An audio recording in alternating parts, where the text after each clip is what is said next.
border villages in Ukraine's northeastern Sumy region, where it has been mounting an offensive for weeks, 2 days after claiming another settlement there.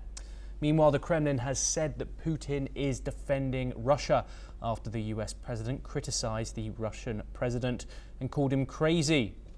The Kremlin has also said that the Russian strikes on Ukraine are retaliatory.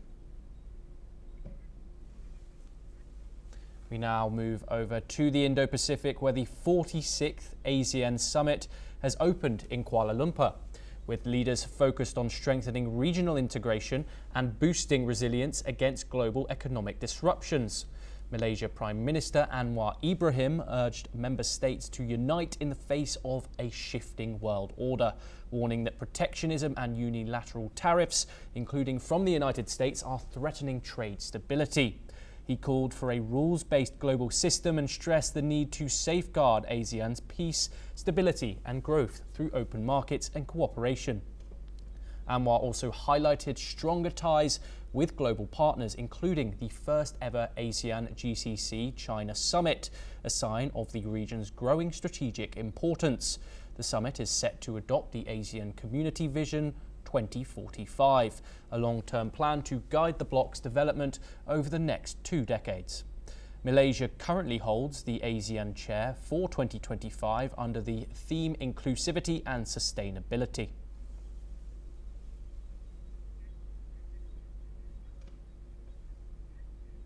We stay in Southeast Asia for our next story, where France's President Emmanuel Macron is in Vietnam on a landmark visit, the first by a French leader in nearly 10 years. The trip marks a push to strengthen France's role in its former colony and global trade tensions. During his visit to Hanoi, both countries signed major deals, including a sale of 20 Airbus planes, satellite cooperation, nuclear energy, railway development, and a Sanofi vaccine partnership. The agreements come as Vietnam faces US pressure to increase American imports, a move to avoid tariffs as high as 46% that has sparked concerns in Europe about trade and shifts in the region. Macron also reaffirmed support for freedom of navigation in the South China Sea, a key issue for Vietnam amid maritime tensions with China. And in a broader message, Macron called for a global order based on law, warning against power-driven politics and rising instability. Let's take a listen in to what the French president had to say. C'est bien une nouvelle page qui s'écrit entre nos deux pays et dans tous les domaines économiques, scientifiques, technologiques, industriels, militaires, stratégiques, culturels, universitaires, une volonté d'écrire une page encore plus ambitieuse de la relation entre le Vietnam et la France, entre l'ASEAN et l'Union européenne.